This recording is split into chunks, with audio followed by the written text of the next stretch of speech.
ഭർത്താവിന് ഭക്ഷണം വെച്ചു കൊടുത്താ അല്ലാഹു നിനക്ക് തരുന്ന പ്രതിഫലം നിനക്കറിയുമോ ഫാത്തിമ? നബി തങ്ങൾ ചോദിക്കുകയാ, നിന്റെ ഭർത്താവിനും മക്കൾക്കും ഭക്ഷണം വെച്ചു കൊടുത്താൽ അല്ലാഹു നിനക്ക് തരുന്ന പ്രതിഫലം നിനക്കറിയുമോ? പഠിക്കണം പെങ്ങളെ, പഠിക്കണം പെങ്ങളെ. അല്ലാഹുവിന്റെ പ്രവാചകൻ അവിടെ നിന്ന് പറഞ്ഞു തരികയാണ്.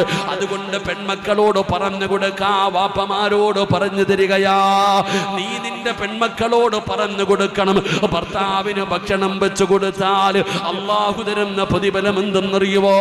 ഉസ്താദേ, അടുക്കളയിൽ കിടന്ന് കരയുകയാണ്, അടുക്കളയിൽ കിടന്ന് കരിയുകയാണ്, കരിപെട്ടുകൊണ്ട് അടുക്കളയിൽ കിടക്കുന്ന സഹോദരി, അടുപ്പിന്റെ ചുവട്ടിൽ കിടന്ന് പ്രയാസപ്പെടുന്ന പെങ്ങളെ, നിനക്കല്ല തരുന്ന പ്രതിഫലം അറിയുവോ? വെളുത്ത സുന്ദരിയായ നീ, പടച്ചവനെ, അടുപ്പിന്റെ ചുവട്ടിൽ